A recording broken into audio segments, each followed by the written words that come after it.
우리 찾으셨으면 우리 스가랴 2장 6절에서 13절 말씀을 합독하겠습니다. 오호라 너희는 북방 땅에서 도피할지어다. 여호와의 말씀이니라. 이는 내가 너희를 하늘 사방에 바람같이 흩어지게 하였음이니라. 여호와의 말씀이니라. 바벨론 성에 거주하는 시온아 이제 너는 피할지어다. 만군의 여호와께서 이같이 말씀하시되 영광을 위하여 나는 너희를 노력한 여러 나라로 보내셨나니 너희를 범하는 자는 그의 눈동자를 범하는 것이라. 내가 손을 그들 위에 움직인즉 그들이 자기를 섬기던 자들에게 노략거리가 되리라 하셨나니 너희가 만군의 여호와께서 나를 보내신 줄 알리라. 여호와의 말씀에 시온에 따라 노래하고 기뻐하라. 이는 내가 와서 내 가운데에 머물 것임이라. 그날에 많은 나라가 여호와께 속하여 내 백성이 될 것이요 나는 내 가운데에 머물리라. 내가 만군의 여호와께서 나를 내게 보내신 줄 알리라. 여호와께서 장차 유다를 거룩한 땅에서 자기 소유를 삼으시고 다시 예루살렘을 택하시리니 모든 육체가 여호와 앞에서 잠잠할 것은 여호와께서 그의 거룩한 처소에서 일어나심이라 하라 하더라. 아멘. 1944년 6월 6일에 노르망디 상륙작전이 있었습니다. 세계 제2차 대전이 한참 일어나고 있었을 때에 세계 2차 대전이 운명이 걸려 있었던 한 가지 아주 특별한 사건이었던 거죠. 이 8개국에서 15만 명이 동원돼 가지고 연합작전을 펼쳤던 겁니다. 이 전쟁에서 이제 물론 여러분이 아시겠지만은 연합군이 이겼잖아요. 연합군이 승리할 수 있었던 비결이 뭐냐면요, 암호 해독이었다고 합니다. 그러니까 독일군은 연합군의 암호를 잘못 해석한 거죠. 이 독일군이 노르망디가 아니라 이 탈레라라는 곳에 상륙한다고 잘못 해석을 한 거예요. 근데 사실은 연합군에서 이 가짜 정보를 흘린 거죠. 우리가 노르망디가 아니라 탈레라는 곳에 상륙할 것이다라는 그런 암호들을 이렇게 준 겁니다. 그래가지고 이 암호를 줘서 이 독일군이 암호를 해독을 잘못한 거예요. 반면에 연합군은 독일의 암호를 정확하게 해석을 했습니다. 독일군이 1만 명밖에 되지 않는다는 거, 그리고 노르망디를 지켰던 이 롬멘 장군이 아내 생일 때문에 휴가를 떠났다는 것, 그거를 정확하게 해석을 해가지고 이 롬멜 장군이 그 아내가 생일이어서 떠났을 때 그 시점을 해서 이 상륙작전을 시행을 했던 겁니다. 근데 그 당시에 악천후가 엄청나게 났었어요. 비가 어마어마하게 났는데 도저히 안 된다. 이건 도저히 할 수가 없다. 그런데 이 연합군의 사령관이었던 하나님이 함께 하시면 된다. 아무리 악천후라고 해도 하나님이 우리를 지켜주시고 인도해 주시면 된다. 그래서 결국에 2차 대전이 연합군으로 승리가 되었던 겁니다. 여러분, 우리 인생을 보면요, 우리가 인생을 삶을 살아갈 때 무엇이든지 이렇게 잘 준비하면 우리 인생은 승리할 수가 있어요. 이 가정에서도 보면, 자녀들도 보면, 뭐 사회, 그리고 국가적으로 교회도 보면은 무엇이든지 잘 그 준비하고 그리고 잘 모든 것을 이행하면, 하나님을 의지하고 기도하면 승리할 수가 있다는 겁니다. 우리 그리스도인에게서 중요한 것은 그겁니다. 오늘 이 노르망디 상륙작전이 암호 해독이었잖아요. 우리 신앙에서 승리의 비결은요, 하나님의 마음을 아는 거예요. 하나님의 마음을 해독하는 거예요. 우리가 하나님의 마음을 해독하고 하나님 앞에서 기도할 때, 그때 하나님께서 우리에게 주시는 놀라운 은혜가 넘치게 되는 겁니다. 그러면 사실은 우리 그리스도인이라면 어떻게 생각해요? 그 하나님의 생각이 무엇인지, 하나님의 마음이 무엇인지, 하나님의 뜻이 무엇인지, 하나님의 계획이 무엇인지, 하나님께서 나를 원하시는 것이 무엇인지, 그걸 우리가 좀 알아야만이, 마음을 읽어야만이 우리도 신앙에서 승리할 수가 있다라는 것입니다. 여러분, 하나님은 우리의 인생과 모든 역사를 주관하십니다. 그래서 우리가 하나님의 마음을 알아야 한다는 겁니다. 우리가 살고 죽는 것 하나님께 달려 있잖아요. 우리가 성공하고 실패하는 것 하나님께 달려 있습니다. 우리 교회 부흥도 하나님께 달려 있는 거고, 우리 인생의 삶과 미래도 하나님께 달려 있는 거예요. 모든 것이 하나님께 달려 있는 겁니다. 하나님께 달려 있는데, 그러면 하나님의 마음을 알아서 하나님의 때에 어떻게 역사하실까라는 것을 우리가 생각하고, 그리고 그 하나님의 때를 우리가 준비하고 기도하고 하나님 앞에 삶을 살아가는 거죠. 근데 우리는 그런 그 하나님의 때를 우리는 기다리지 못해요. 내 마음대로 인생을 살려고 발버둥 치지, 하나님이 원하시고 하나님이 뜻하시고 하나님의 때를 살아갈 수 있는 우리가 잘 되지를 못해요. 우리 사람은 참 성격이 급해서 그런지 늘 하나님이 때를 기다릴 줄 알아야 되는데 그런 때를 기다리지 못해요. 이 노르망디 상륙작전은요, 그 때를 기다렸어요. 근데 그 때가 정말 악천후에서 도저히 상상할 수 없는 그런 때였었어요.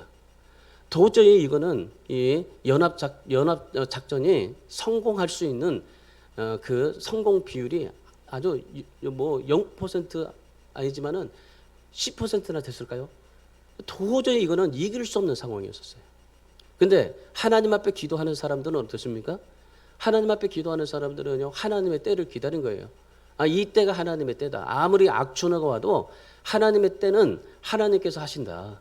하나님이 역사하신다. 하나님께서 일하신다. 하나님께서 모든 것을 주관하신다. 생각하고 연합작전을 실행을 했던 겁니다. 그러니까 승리할 수가 있었던 거죠. 여러분, 그래서 우리가 우리의 삶 속에서, 우리가 지금 살아가고 있는 현실 속에서 내가 기대하는 것, 생각하는 것, 이거 다를지라도 하나님 말씀대로 살고 우리가 하나님 앞에 하나님의 뜻을 찾고 하나님 앞에 말씀을 붙잡고 삶을 살아가면 하나님의 기적이 우리들에게도 분명히 일어나게 될 줄 믿습니다. 오늘 이스라엘 백성들의 모습을 보면 그렇습니다. 오늘 이스라엘 백성들이 어떤 고난이나 고통이 와도 하나님의 말씀대로 살고 하나님의 뜻을, 하나님의 때를 기다리면서 삶을 살았어요.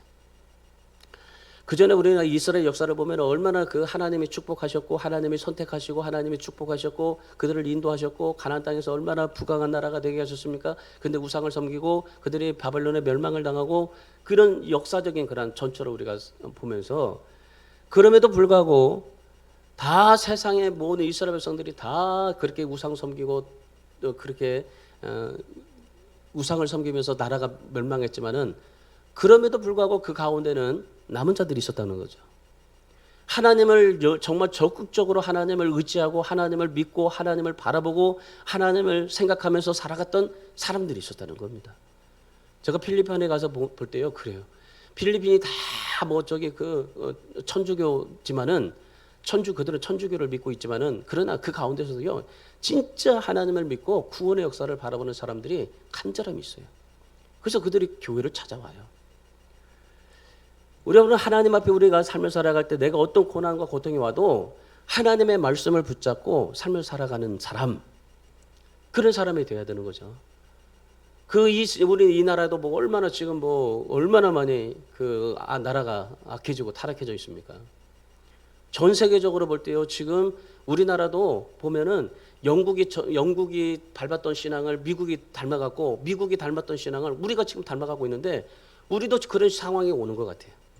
지금 미국 교회도 보면은요, 이 전부 다 이 노인들밖에 없고, 그나마나 정말 열정을 가지고 젊은이들이 하나님 앞에 애쓰려고 살아가는 사람들이 있는데, 우리도 지금 마찬가지예요. 미국화가 지금 현실화되고 있어요. 너무 빨리 와요, 지금 우리가. 신앙에 그래도 한 정말 뭐 100년을 좀 넘어야 되는데, 근데 우리가 지금 이 신앙 우리나라에서 이런 상황이 너무 빨리 와요. 하나님 앞에 정말 이 나라가 악한다 할지라도 그 중에서 하나님의 말씀을 붙잡고 하나님의 말씀을 저버리지 않고 정말 불신앙으로 살지 않고 하나님을 의지하고 살아가려고 하는 그 사람들이 있다는 거 우리가 생각하시면서 그 한 사람이 내가 되고, 그래서 끝까지 하나님 앞에 이 말씀을 지켜내면서 기도하는 우리 모두가 되기를 주님의 이름으로 축원합니다. 하나님께서는 수많은 선지자들을 이스라엘 가운데 보내주셨어요. 그러면서 늘 말씀하신 게 뭐냐면, 선지자들이 늘 하는 말씀이, 야, 말씀대로 살아라. 우상 섬기지 말아라. 그리고 어떤 나무나 뭐든지 우상 만들지 말아라. 그리고 하나님께 돌아오라. 너희가 무슨 죄를 지었더라도 내가 다 너희들 품어줄 테니까 하나님께로 돌아오라. 이런 수많은 경고에도 불구하고요, 그들은 듣지 않아요. 오히려 이 사람들이 선지자들을 핍박하는 겁니다. 결국 그래서 유다 백성들은 주전 586년에 이 바벨론의 느부갓네살 왕에 의해서 멸망하잖아요. 예루살렘이 멸망당하고 성벽이 다 허물어지고 성전까지 다 불태워져 가지고 완전히 다 성전이 잿더미가 돼 버렸어요. 모든 백성들은 포로로 끌려가 가지고 거기서 70년을 겪게 됩니다. 70년 동안 바벨론에서 포로 생활을 하게 되는 겁니다. 심지어 유다의 마지막 왕이었던 시드기야는 시드에게를 체포해 가지고요. 그 앞에서 아들을 그냥 쳐 죽여버려요. 그리고 두 눈을 뽑아버립니다. 두 눈이 뽑아버린 채 바벨론으로 끌고 가요. 이런 상황을 이스라엘 백성들이 봤다고 한번 생각을 해보세요. 그들이 정말 열망했던 예루살렘의 성전이 불타버리고 그 성전의 기구들을 다 가지고 다 빼앗아가 버리고, 그리고 더 이스라엘 백성들이 정말 비참하게 느낀 것은 그 성전의 기구들을 가지고 술을 마시는 이 바벨론 사람들. 그러면서 야, 하나님이 이런 하나님이다 그러면서 조롱당하고 말이죠. 그 대표적인 왕이 다니엘서에 나오는 벨사사 왕입니다. 바벨론과 주변 이방 무기들이 이 예루살렘 그냥 가만히 놔두지 않았어요. 다 정말 성벽 넘어뜨리게 하고 성전 불타고 기구만장했던 그것들이 다 없어지니까 어때요? 이 하나님을 얼마나 무시했는지 몰라요. 여러분, 우리 하나님의 백성들이 무너지면요, 세상 사람들이 하나님 무시하는 겁니다. 우리 믿는 사람들이 한 사람 한 사람이 정말 하나님에 대한 신앙이 무너지면요, 세상 사람들은 우리를 무시할 수밖에 없어요. 저번 주 토요일날 제가 그 기호 축제에 갔다 왔는데, 그 지나가는 아이들이요, 젊은 아이들이 그 부평역에서 내려가지고 애들이 이제 그 부평시장으로 가요. 근데 애들이 가면서 얼마나 그 비웃고 가는지. 그래가지고 옆에 있는 어떤 제가 저 멀리서 봤는데 어떤 그 권사님 한 분이 막 가가지고 막 따지고. 지금 세상 사람들이 그래요. 우리 하나님을 믿는 백성 한 사람 한 사람이 무너지면요, 정말 하나님을 무시할 수밖에 없어요. 세상이 무시하게 당하는 겁니다.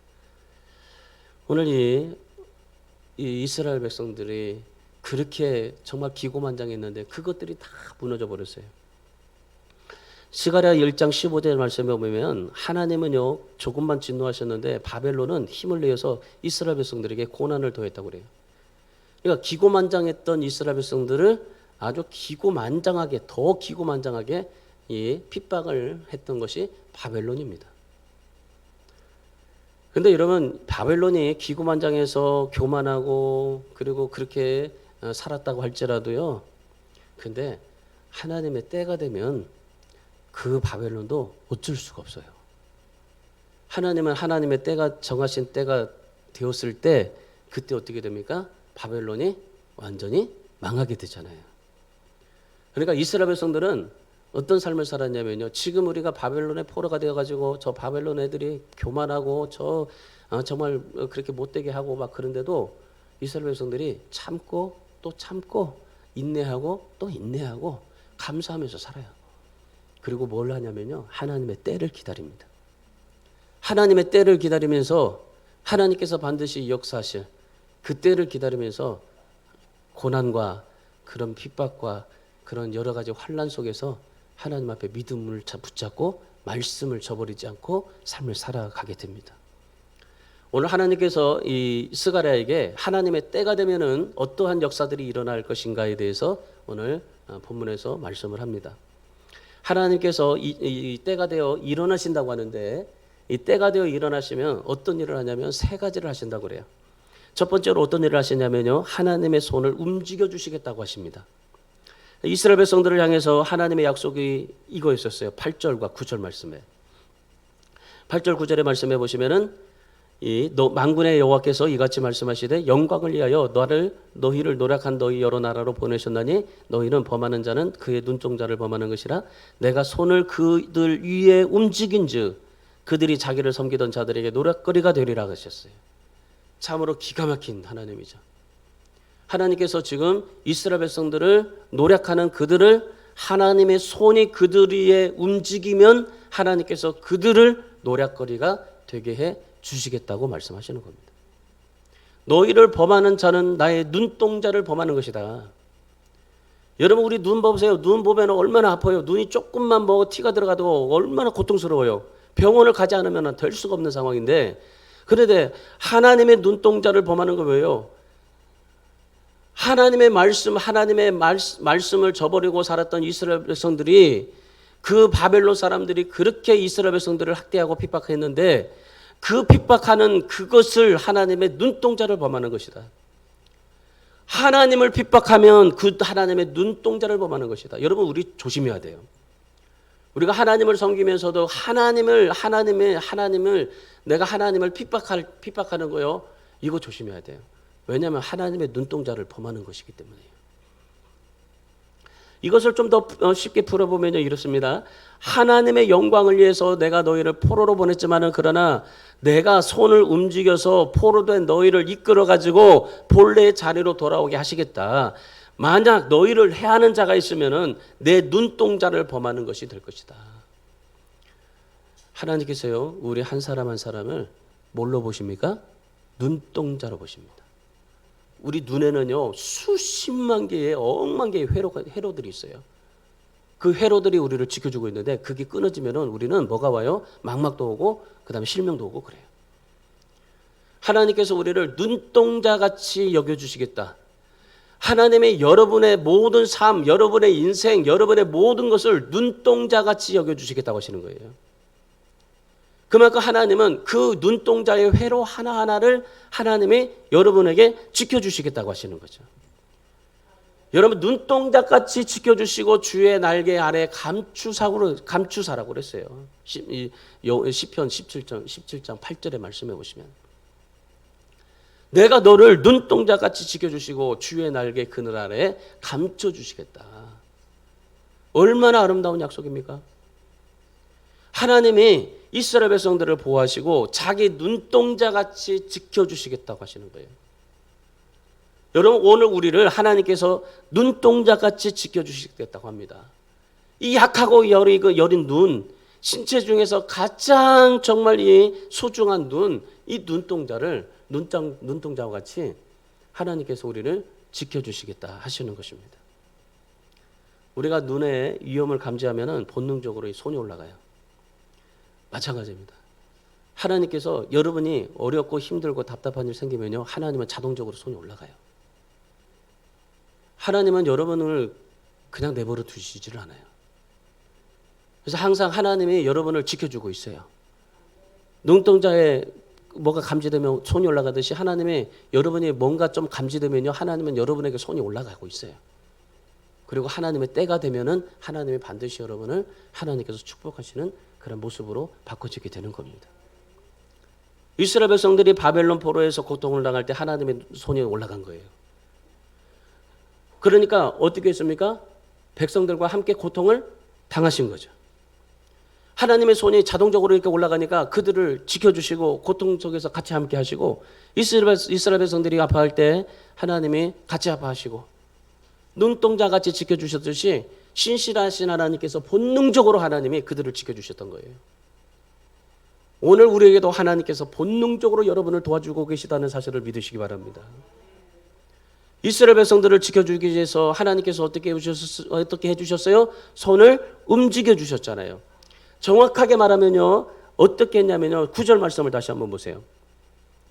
내가 손을 그들 위에 움직인 즉 그들이 자기 섬기던 자에게 노랫거리가 되리라. 자, 내가 그의 손을 그들 위에 움직인 즉, 이 말은 무슨 말이냐면 손가락을 말하는 거예요. 손가락. 그러니까 하나님께서 손가락을 움직여 주셨다는 거죠. 기세등등했던 이 바벨론이 노랫거리가 되고 멸망당하게 되었다라는 겁니다. 그리고 6절에서 7절 말씀을 한번 봐보실래요? 사방에 흩어지게 하고 포로된 이스라엘 백성들을 묶여진 채 결박으로 자유케 하셨더라고 이렇게 말씀을 하셔요. 그러니까 70년 동안 바벨론의 포로가 된 유다 백성들, 하나님께서 하나님이 정하신 때가 되니까 이 손가락들을 하나씩 움직여 주가지고, 그리고 하나님께서 그들을 해방시켜 죽이시게 됐던 겁니다. 그래서 결국에 고레스라는 왕을 통해서 유다 백성들의 결박을 풀어주고 그들을 해방시켜 주시고 그들을 자유하게 하셨다는 겁니다. 여러분, 하나님의 손가락이 하나 움직이니까 어떻게 됐어요? 포로 70년 된 결박이 풀어졌다라는 겁니다. 그래 여러분, 이 손가락 10개가 하나님이 다 움직여지면 어떤 역사가 일어날까요? 우리 감당하지 못해. 하나님의 역사가 하나의 손가락 하나에 바벨론 70년의 포로를 다 끝내게 해주셨는데, 하나님은요, 우리 교회와 여러분들을 위해서도 하나님의 손이 움직여질 수 있게 하셔야 되는 겁니다. 우리가 여러 가지 어려운 상황 속에서도 그러나 하나님의 말씀을 지켜내셔야 돼요. 하나님에 대한 믿음을 지켜내셔야 돼요.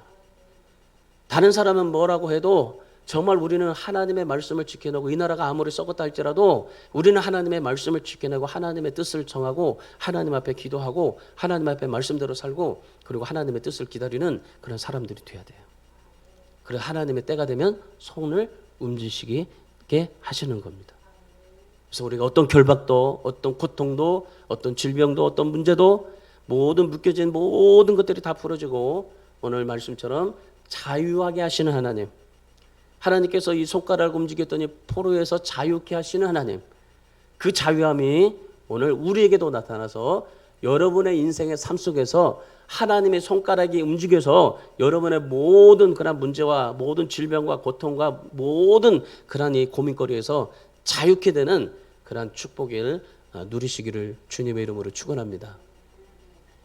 두 번째는 하나님께서 두 번째 어떤 역사를 이루신다고 하냐면 10절의 말씀을 보십시오. 10절에 보면은 기쁨을 회복하게 하시겠다고 하셔요. 기쁨을 회복하게 하신다. 여호와의 말씀에 시온에 따라 노래하고 기뻐하라. 이는 내가 와서 내 가운데 머물 것임이라. 지금도 유대인들은요 이 말씀을 붙들고 메시아를 기다립니다. 근데 이미 메시아는 오셨잖아요. 그리고 이제 메시아는 다시 재림하여 오실 것입니다. 유대인들이 메시아를 기다렸듯이 오늘 우리는 다시 오실 메시아를 기다리고 있는 것입니다. 근데 단순히 하나님께서 시온에 머무는 것이 아니라 거한다라고 말씀하셔요. 거한다라는 말은 히브리 말로 샤칸이라는 말인데 하나님께서 구약 시대의 장막에 거한다라는 말도 샤칸입니다. 그러니까 이 샤칸은 거한다. 하나님이 여러분 안에 거하신다라는 겁니다. 하나님의 손가락이 여러분이 어렵고 고통당하면 이 손이 자동적으로 움직이듯이 눈동자같이 지켜줘서 손가락이 움직이듯이 그리고 하나님께서 여러분에게 거하시는 축복을 주신다는 거예요. 근데 지금 스가랴의 그 시대는 어떻습니까?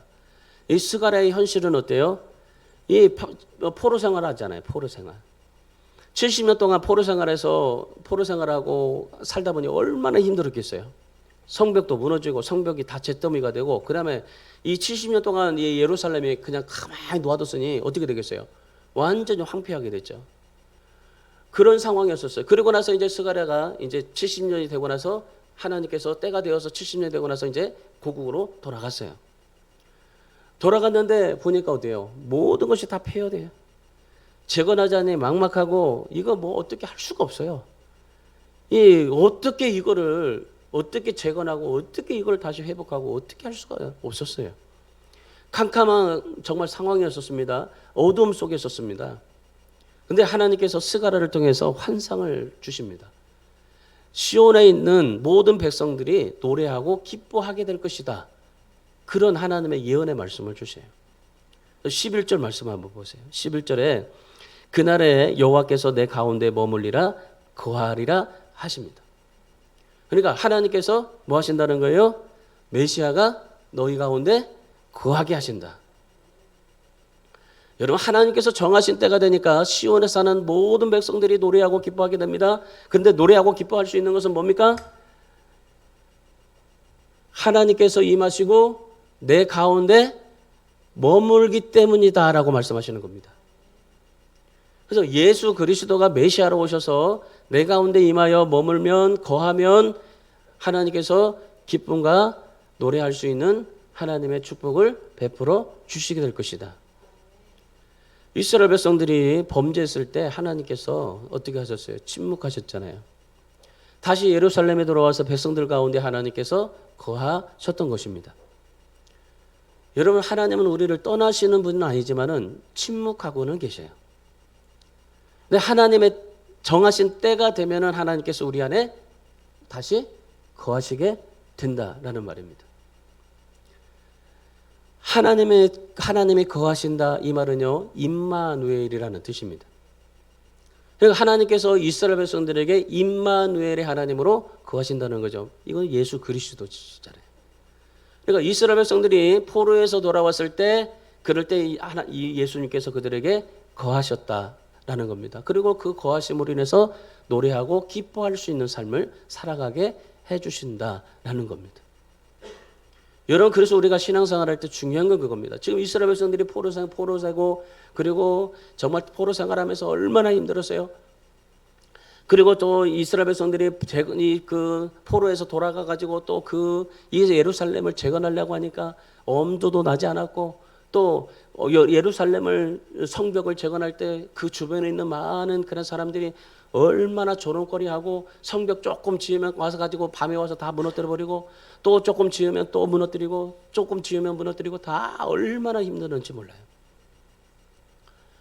그래, 그런 상황 가운데서 하나님께서 이스라엘 백성들 가운데 임마누엘로 주님이 거하셨던 겁니다.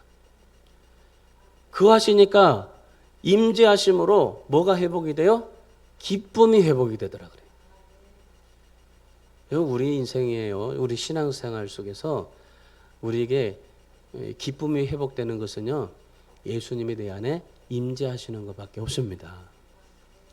우리 안에 예수님이 임재하시면은 기쁨이 회복이 됩니다. 그래서 우리가 예수님을 내 마음의 중심에 모시고 살면 아무리 환경이 어려워도요, 핍박을 당하고 빼앗김을 당하고 어떤 정말 묶여있는 문제가 있을지라도 하나님께서 우리에게 임하시면 기쁨이 회복될 줄 믿습니다. 그래서 우리가 해야 될 것은요, 하나님의 기쁨이, 하나님이 나에게 임재하실 수 있게 날마다 하나님과 가까이 하는 삶을 살아가야 하는 겁니다. 하나님을 가까이 할 때 하나님이 임재하시고 우리에게 기쁨을 주시기 때문입니다.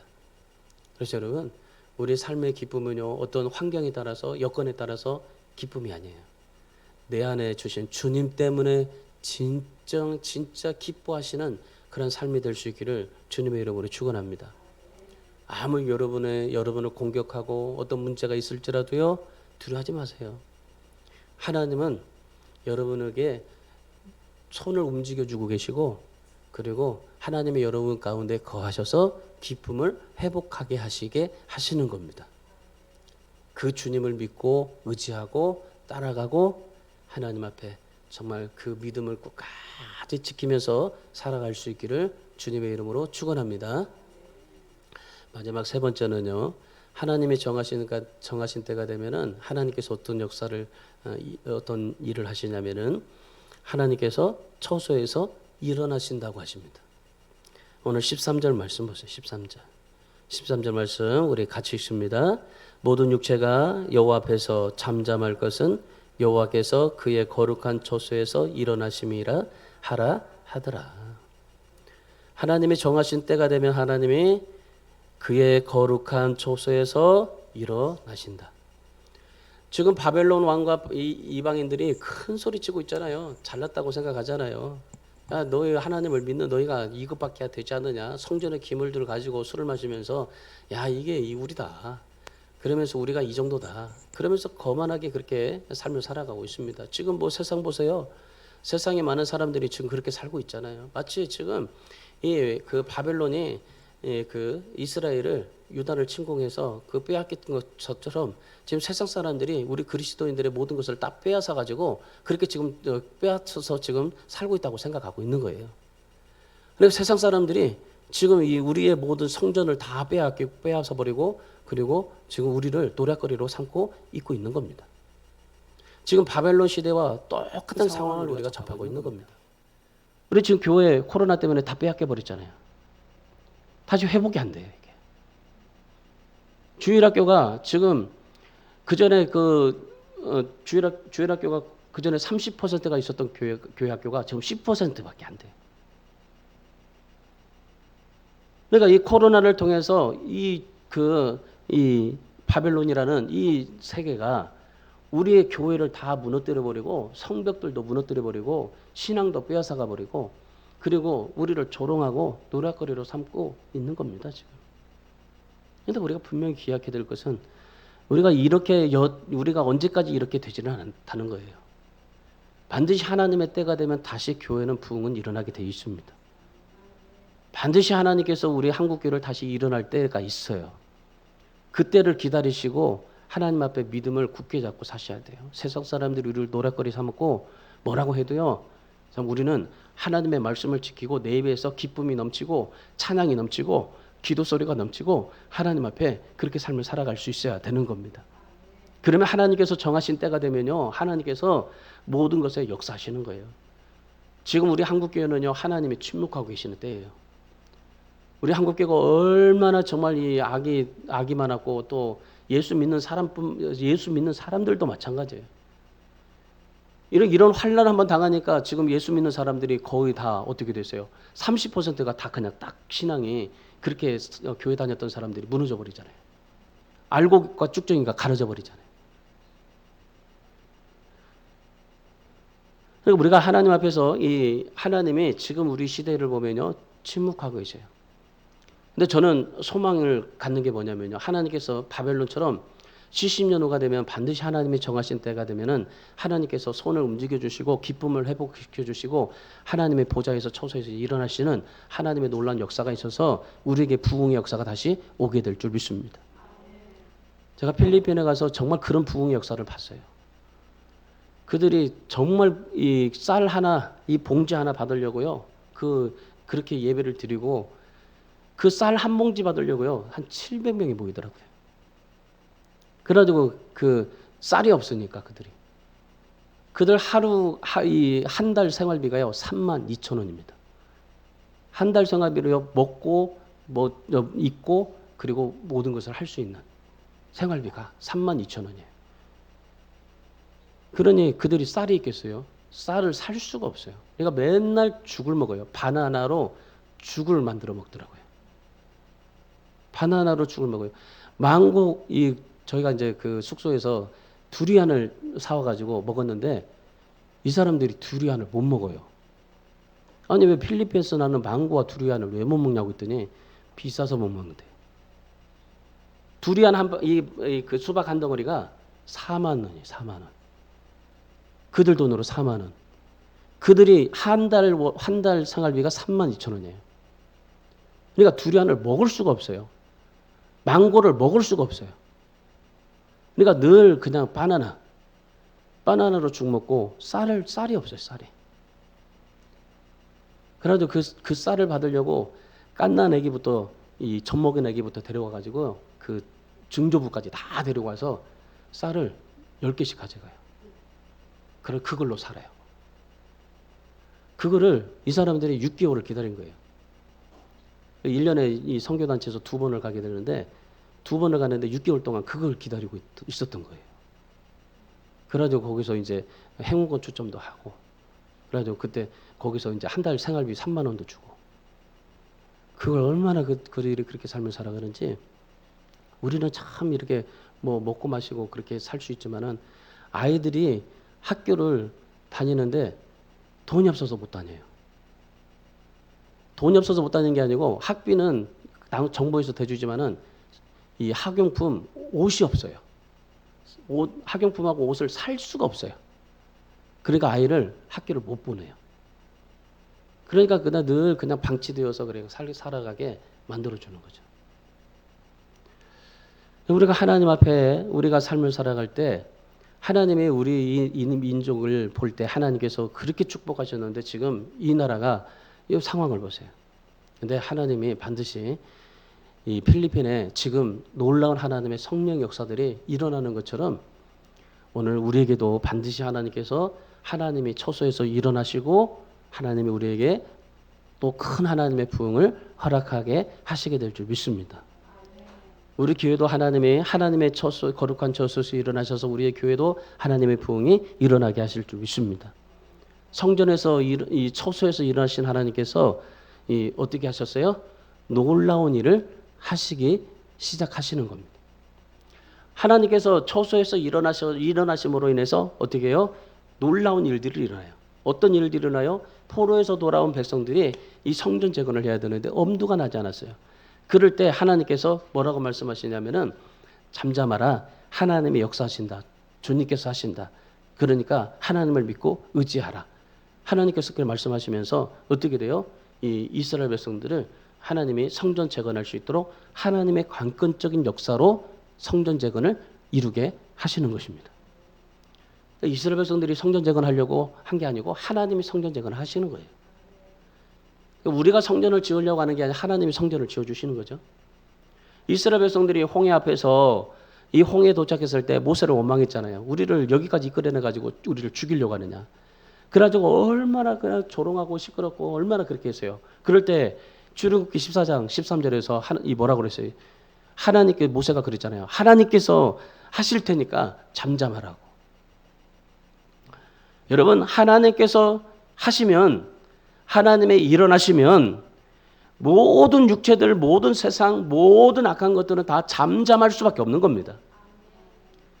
하나님께서 우리 한국교회에 일어나시면 하나님께서 이 한국의 모든 악한 것들, 우리를 저주하고 우리를 정말 그 노랫거리로 삼았고 우리를 그렇게 핍박했던 모든 것들이 잠잠하게 되는 것입니다. 하나님의 일은 하나님 자신이 하시는 겁니다. 우리는 그냥 도구에 불과해요. 우리가 하나님 앞에 어떻게 도구가 되느냐, 이게 문제지. 그러니까 우리는 하나님의 도구가 되려고 했어야 되죠. 우리가 하나님 자신이 되려고 하면 안 돼요. 우리는 어떻게든지 하나님 자신이 되어가지고 내가 어떻게 뭐든지 뭐 해보려고 노력하는데 아닙니다. 하나님은 하나님 자신이 일하십니다. 하나님이 일어나시면은 모든 육체는 잠잠할 수밖에 없습니다. 그래서 우리는 오직 주님만을 신뢰할 뿐입니다. 주님께서 역사하시는 것을 바라볼 뿐입니다. 그리고 하나님 앞에 그 기쁨과 자유함으로 찬양하고 기뻐하면서 삶을 살아갈 수밖에 없는 것입니다. 하나님을 신뢰하고 기도할 때 그 사람을 통해서 하나님께서 놀라운 일을 역사하시게 되는 것입니다. 그래서 우리가 고난당하고 우리가 억울한 일을 당하고 뭐 세상 사람들에게 손가락질을 당한다 할지라도요, 하나님이 다 보고 계세요. 지금 세상 사람들이 우리 한국교회를 노략거리 삼고 있을 때 하나님이 보고 계시는 겁니다. 거기에 동조하지 마세요. 우리 그리스도인들은 하나님을 믿는 백성으로서 하나님 앞에 믿음으로 달려가야 됩니다. 하나님의 정하신 때가 되면은 하나님께서 일어나셔서 하나님이 역사하실 때 세상의 모든 것들은 다 잠잠하게 된다는 사실입니다. 하나님이 일어날 수 있게 우리는 기도하셔야 돼요. 되도록이면 빨리 하나님이 일어날 수 있게. 하나님이 바벨론에게는 70년이라는 그런 기간을 설정해 놓으셨지만은 오늘 우리에게는 기간이 없어요. 그래서 하나님이 정하신 때를 우리가 빨리 기도로 인해서 빨리 하나님의 정하신 때를 만들어 가야 돼요. 그래서 우리 한국교회가 빨리 하나님의 부흥 역사가 일어날 수 있도록 하나님의 때를 빨리 하나님 앞에 기도하시고 하나님 앞에 믿음으로 달려가야 됩니다. 우리가 어떤 고통이 와도 어떤 문제도 어떤 환란이 우리를 삼키지 못해요. 하나님이 일어나시면 잠잠할 수밖에 없는 겁니다. 여러분의 묶여있는 모든 문제에 하나님이 일어나시면 잠잠할 수밖에 없는 겁니다. 예수님의 제자들이 갈릴리 호수를 건넜습니다. 한밤중에 풍랑을 만났습니다. 배가 침몰하기 직전이었었어요. 그런데 거기에 주님은 없었습니다. 제자들이 가장 힘들어했을 때 주님은 어디 계셨습니까? 산 위에 올라가셔서 기도하고 계셨던 겁니다. 제자들이 죽게 된 것을 주님께서 보시고 그 다음에 저 제자들 죽게 되었네 벌떡 일어나셔가지고 그리고 풍랑 한가운데로 뚫고 지나가셔서 풍랑을 잠잠케 하셨습니다. 사도 바울이 로마서 8장 31절에서 우리가 무슨 말을 하리요? 만일 하나님이 우리를 위하시면 누가 우리를 대적하리요? 라고 말씀하십니다. 그리고 35절에서는 환난이나 공고나 벽해나 기근이나 적신이나 위험이나 칼이냐 그 어떤 사건도 우리를 그리스도의 사랑에서 끊을 수 없다고 선포하십니다. 여러분, 하나님이 쓰시는 사람이 있어요. 어떤 사람 쓰시느냐면 하나님이 어떤 사람에게 비전을 주시냐면은 하나님 앞에 기도하는 사람이에요. 오늘 스가랴뿐만 아니라 이스라엘 백성들이 먼저 하나님 앞에 기도해요. 그럴 때 하나님께서 이 스가랴에게 이런 하나님의 세 가지의 약속을 주시고 이스라엘 백성들에게 하나님의 비전을 주십니다. 지금도 하나님은요 기도하는 사람을 쓰십니다. 믿어지십니까? 하나님 앞에 하나님의 일어설 수밖에 없도록 하나님 앞에 우리 기도하는 저와 여러분이 되시기를 바랍니다. 하나님은 하나님께서 손가락을 우리가 눈에 뭐가 이렇게 반응하면은 손가락을 움직인다고 했잖아요. 하나님께서 여러분의 삶 속에 자동적으로 하나님 손가락 움직였잖아요. 그리고 기쁨을 회복시켜 주셨잖아요. 문제는 하나님이 일어나셔야 돼요. 하나님이 일어나게 하시는 것은 뭐예요? 기도입니다. 기도. 기도할 때 하나님 앞에 우리가 정말 열심히 여러분이 어디서든지 기도하세요. 제가 늘 정오의 기도를 드리잖아요. 어떤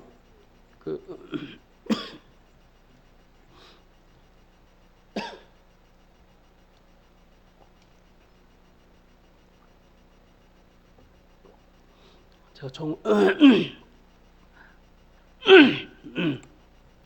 이 정오의 기도를 항상 제가 죄송합니다. 한 10시, 11시쯤 드리는데 어떤 분이 그래요. 좀 일찍 주시면 안 되겠냐고. 자기가 8시에 꼭 다른 사람한테 메시지를 보내는데 거기에 그 좀 보낼 수 있게 좀 보내달라고. 그래서 제가 요즘에 일찍 보내죠. 예. 우리가 하나님 앞에요. 그 메시지를 가지고요. 기도한대요. 그분이 다른 사람들 그 기도 제목을 같이 나누면서요. 기도한대요. 여러분, 우리 교회 아닌 사람이 아닌데도 우리 교회를 위해서 기도하고 있어요. 근데 정작 우리 교인들은요, 기도 안 해요. 하나님 앞에 우리가 제가 그 메시지는요, 그냥 어디 다운받아서 한 게 아니에요. 제가 일일이 다 만들었습니다. 지금 5년 넘게 해갖고 있는데 아주 피가 나요, 피가 나. 예화하고 그 댓글 달고 그리고 기도 제목 나누는 거요. 여러분, 우리가 하나님 앞에 우리 주안의 교회가 기도하셔야 돼요. 하나님은 기도하시는데 하나님을 일어설 수밖에 없는 것은 기도하는 사람들이에요. 필리핀에 가보니까요, 정말 기도가 얼마나 열심히든지. 제가 가서 이제 그 필리핀에 이제 사역을 하고 이제 말씀을 전하려고 이제 갔었던 건데, 이제 저 포스터에 보면 위에는 이제 말씀 전하는 사람이고 밑에는 이제 이제 뭐 선교하는 사람들인데, 참 그들이 기도하는 거 보니까 기도할 수밖에 없더라고요. 그래서 저도 막 부르짖어서 좀 기도하고, 얼마나 정말 그 기도를 사모하고 예배를 사모하는지요. 아까 인구가 1억 3천이었다고 했잖아요. 그럼에도 불구하고 예수 믿는 사람들이 별로 없어요. 그들이 복음을 얼마나 갈망하는지 기도를 하는데요. 예배를 드리고 말씀을 듣고 기도하는데 3시간씩 하더라고요. 그들이 예배 드리는 것을 우리가 참여하고 그리고 그냥 우리는 말씀만 전했어요. 근데 그들이 기도하는 게 3시간 걸려요. 우리 같이 갔던 사람들, 심지어 목사들도요, 3시간씩가 그렇게 기도하니까 막 지쳐버리더라고요, 밑에서. 우리 한국 사람들이 더 지쳐버려. 어떻게? 뭐 권사고, 전도사고, 강도사고, 뭐 목사들인데 이 사람들이 다 지쳐가지고 그냥 3시간 동안 기도하고 찬양하고 막 그러니까 다 지쳐버리더라고요. 얼마나 기도가 뜨거웠는지 참 감동받았어요. 도전이 됐어요. 우리도 정말 저도 이제 한국에 돌아가면은 참 이 기도 더 열심히 해야 되겠다 싶더라고요. 그래서 더 하나님 앞에 무릎 꿇고 기도할 텐데 여러분 우리 교회나 여러분의 가정이나 삶에서 어떤 문제든지 다시 하나님이 일어설 수 있게 만드시는 믿음이 되시기를 축원합니다. 하나님이 일어나시면 모든 문제들이 잠잠하게 될 줄 믿습니다.